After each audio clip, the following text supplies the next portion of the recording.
नमस्कार दोस्तों इस वीडियो में हम क्लास 6 सामाजिक विज्ञान हमारे अतीत फर्स्ट भाग फर्स्ट का 5th चैप्टर डिस्कस करेंगे। हालांकि इस चैप्टर की पहले एक वीडियो बन चुकी है जिसके अंदर हमने इसकी थ्योरी को पढ़ा था। आज के इस चैप्टर में हम इसके क्वेश्चन आंसर को डिस्कस करेंगे। अगर आपने इससे पहले वाली वीडियो नहीं देखी तो इस वीडियो के डिस्क्रिप्शन में उसका लिंक दिया हुआ है, जहाँ से जाकर के आप इसके पहले पार्ट यानी इसकी थ्योरी को देख सकते हैं। तो आइए इस वीडियो को शुरू करते हैं। सबसे पहले है पाठ्य पुस्तक के आंतरिक प्रश्न, यानी जो पाठ्य पुस्तक के अंदर दिए हुए हैं। जैसे सबसे पहला प्रश्न है, लोगों ने वर्ण व्यवस्था का विरोध क्यों किया। यह है पाठ्य पुस्तक के 56 नंबर पेज पे दिया हुआ है। तो देखिए, वर्ण व्यवस्था का विरोध किस लिए किया गया, तो इसके कुछ कारण थे। सबसे पहले है, कुछ लोग जन्म के आधार पर वर्ण निर्धारण सही नहीं मानते थे, यानी कि लोग कहते थे कि जन्म के आधार पर वर्ण निर्धारण सही नहीं है, कर्म के आधार पे होना चाहिए, क्योंकि व्यक्ति अपने कर्मों से ही महान कहलाता है। उसके बाद है, कुछ राजा खुद को पुरोहित से श्रेष्ठ मानते थे, यानी कुछ राजा ऐसे थे जो ब्राह्मणों से ही भी अपने को श्रेष्ठ मानते थे, यानी सबसे जो श्रेष्ठ था उस समय ब्राह्मण यानी कि पुरोहित माने जाते थे। लेकिन कुछ राजा ऐसे थे जो उनसे भी श्रेष्ठ होने का अपने आप को यानी कि मानते थे, वो खुद को श्रेष्ठ मानते थे। कुछ राजा अपने आप को पुरोहित से भी श्रेष्ठ माना करते थे उस समय। और फिर है, कुछ लोग व्यवसाय के आधार पर वर्ण निर्धारण ठीक नहीं मानते थे, यानी कुछ लोग ऐसे थे जो कहते थे कि जो वर्ण व्यवस्था है वो व्यवसाय के यानी व्यापार के आधार पर ठीक नहीं है। और कुछ लोगों का मानना था कि अनुष्ठान संपन्न करने का अधिकार सबका है, यानी जो धार्मिक अनुष्ठान किए जाते थे वो केवल संपन्न करने का अधिकार केवल राजा को या फिर संपन्न जातियों को नहीं है, सभी व्यक्तियों को, सभी जातियों को धार्मिक अनुष्ठान संपन्न करने का अधिकार है। तो ये कुछ कारण थे, यानी वर्ण व्यवस्था का विरोध इसलिए किया गया। फिर नेक्स्ट है, महाजनपदों के राजा जो ऋग्वेद में उल्लेखित राजाओं से किस प्रकार से भिन्न थे। 2 अंतर देने हैं। ये जो क्वेश्चन है ये पेज नंबर 58 पे है। तो देखिए, सबसे पहले महाजनपदों के राजा और दूसरी तरफ है ऋग्वेद के राजा। तो जो महाजनपद के राजा थे वो राजमहल में रहते थे, उनकी बड़ी बड़ी राजधानियाँ होती थी और राजा के पास अपनी विशाल सेना होती थी। और उसी प्रकार से जो ऋग्वेद के राजा थे, जो यानी कि पौराणिक काल के राजा थे, वो राजमहल में नहीं रहते थे। ज़्यादातर वो राजा जंगलों में ही निवास करते थे, न ही उनकी बड़ी बड़ी राजधानियाँ होती थी। और फिर है, राजा के पास अपनी कोई सेना भी नहीं होती थी। तो ये दोनों में अंतर है। फिर है, शिकारी व खाद्य संग्राहक राजाओं को क्या देते होंगे। जो शिकार करते थे या जो खाद्य सामग्री बेचते थे वो राजाओं को क्या देते थे। तो देखिए, शिकारी तथा खाद्य संग्राहक जो थे राजाओं को जड़ी बूटियाँ, हिरण, बाघ जैसे जानवरों की खालें, हाथी दांत आदि देते थे। उस समय की बात है। तो ये पेज जो क्वेश्चन है ये पेज नंबर 59 यानी 59 पर है। फिर है, वज्जी संघ अन्य महाजनपदों से कैसे भिन्न था। कम से कम 3 अंतर। ये कौन से नंबर पेज पे, 62 नंबर पेज पे इसका क्वेश्चन दिया हुआ है। तो देखिए, वज्जी संघ का मतलब क्या होता है। संघ का मतलब है संगठन। तो जो वज्जी संघ था वो आपसी मेलजोल द्वारा कार्य किए जाते थे, यानी इनके जो कार्य थे वो आपसी मेलजोल द्वारा थे, यानी एकजुट होकर करते थे ये कार्य।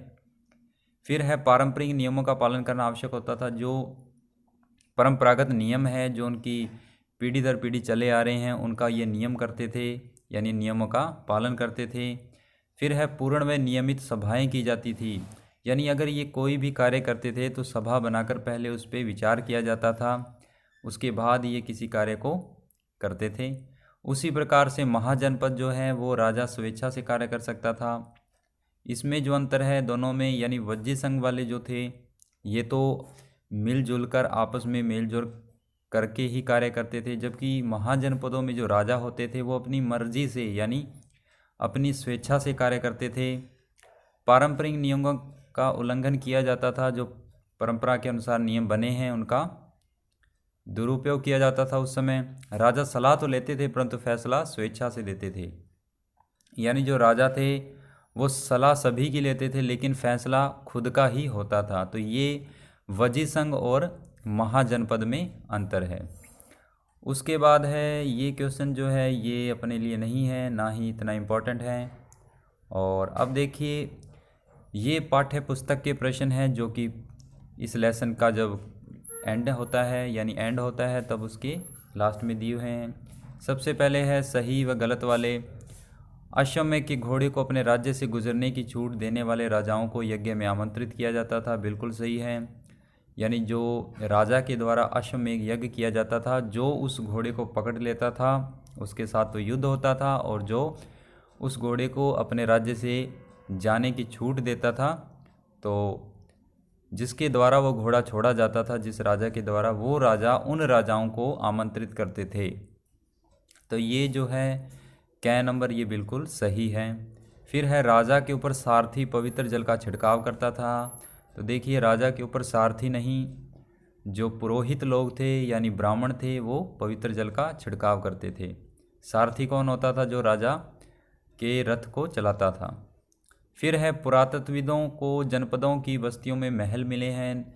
यानी कि जो पुरातत्वविद है जो बस्तियों की खोज कर रहे हैं, यानी कि जो पुरानी चीज़ों को ज़मीन से खुदाई करते हैं जिन पुरानी चीज़ों की, तो उनको बस्तियों में महल नहीं मिले हैं, उनको महल के अलावा बाकी सब कुछ मिले हैं। यानी जैसे पुरानी मूर्तियां हो गई, मिट्टी के बर्तन हो गए, ये चीज़ें मिली है जनपदों की खुदाई में, महल नहीं मिले हैं। फिर है चित्रित धूसर पात्रों में अनाज रखा जाता था।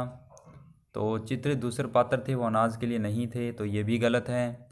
और महाजनपदों में बहुत से नगर किलाबंद थे, ये बिल्कुल सही है, क्योंकि जो महाजनपद थे वहाँ के तब राजा जो थे वो अपने किले को चारों तरफ से यानी कि सुरक्षित घेरा बना कर रखते थे ताकि कोई भी बाहरी आक्रमण न हो सके। इनके आंसर भी नीचे दिए हुए हैं। फिर है निम्नलिखित खानों में निम्नलिखित शब्द भरने हैं। देखिए शिकारी संग्राहक है, तो उसी प्रकार से कृषक शिल्पकार होगा, और व्यापारी यानी कि जो कृषि करता है वो पशुपालक होगा, और व्यापारी जो होगा वो शिल्पकार होगा, ऐसे होगा। तो देखिए इसमें उत्तर भी है, व्यापारी के सामने है शिल्पकार, और कृषक के सामने पशुपालक, और शिकारी के सामने संग्राहक। तो ये इसके अंदर भरने हैं। समाज के वे कौन से समूह थे जो गणों की सभाओं में हिस्सा नहीं ले सकते थे? तो देखिए उस समय महिलाओं को, सेवक यानी कि दास को, और कमकार गणों की सभाओं में हिस्सा नहीं ले सकते। कमकार कौन होते थे? देखिए जिसके पास खुद की भूमि नहीं होती थी, यानी भूमिहीन मजदूर या श्रमिक जिनके पास खुद की ज़मीन नहीं होती थी, वे लोग सभाओं में हिस्सा नहीं ले सकते थे, यानी उनको किसी भी कार्य में हिस्सा लेने का अधिकार नहीं था उस समय, महिलाओं को भी। फिर है महाजनपद के राजाओं ने किले क्यों बनवाए? तो देखिए महाजनपद के राजाओं द्वारा किलों के निर्माण के प्रमुख कारण निम्नलिखित हैं। कुछ राजा बाहरी राजाओं के आक्रमण के भय से अपनी सुरक्षा के लिए किलों का निर्माण करते थे, यानी कि उनको भय रहता था, डर रहता था किसी दूसरे राजा के आक्रमण का, इसलिए उन्होंने किलों का निर्माण करवाया और अपने किलों में बड़ी बड़ी दीवारें भी बनवाई। फिर है कुछ राजा अपनी शक्ति व समृद्धि का प्रदर्शन करने के लिए किलों का निर्माण करते थे, यानी कि वो अपने शौर्य को प्रदर्शित करते थे और किलों का निर्माण करते थे। फिर है आज के शासकों के चुनाव की प्रक्रिया जनपदों के चुनाव से किस तरह भिन्न थी? तो देखिए आज शासकों का चुनाव किस प्रकार से होता है? आज शासकों का चुनाव मतदान के द्वारा होता है और आम जनता उन्हें चुनती है, जबकि जनपदों में कुछ लोग बड़े बड़े यज्ञों को आयोजित कर राजा बन जाते थे। यानी पहले के समय यज्ञ आयोजित किए जाते थे और उसके बाद वो राजा बन जाते थे। उसके बाद ये क्वेश्चन इंपॉर्टेंट नहीं है। फिर है कि उत्तर 2 में बताए गए समूह में से कौन से समूह आज भी कर देते हैं यानी टैक्स देते हैं? तो देखिए आज भी व्यापारी है, शिल्पकार है, पशुपालक है, ये कर देते हैं। किन किन को आज मतदान का अधिकार है? तो देखिए महिलाओं को, दास को, कमकारों को, आज के समय में सभी को मतदान देने का अधिकार है। तो ये आपका छोटा सा लेसन था जिसके कुछ इम्पॉर्टेंट क्वेश्चन थे जो बुक के अंदर दिए हुए हैं।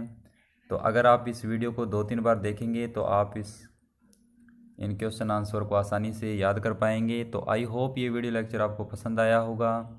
पसंद आया तो इस वीडियो को लाइक करें, ज़्यादा से ज़्यादा शेयर करें और कमेंट्स में हमें ज़रूर बताएं कि ये वीडियो लेक्चर आपको कैसा लगा। इसी उम्मीद के साथ मिलते हैं नेक्स्ट वीडियो लेक्चर में एक नए टॉपिक के साथ। तब तक के लिए खुश रहें, सेफ रहें, सुरक्षित रहें और धन्यवाद।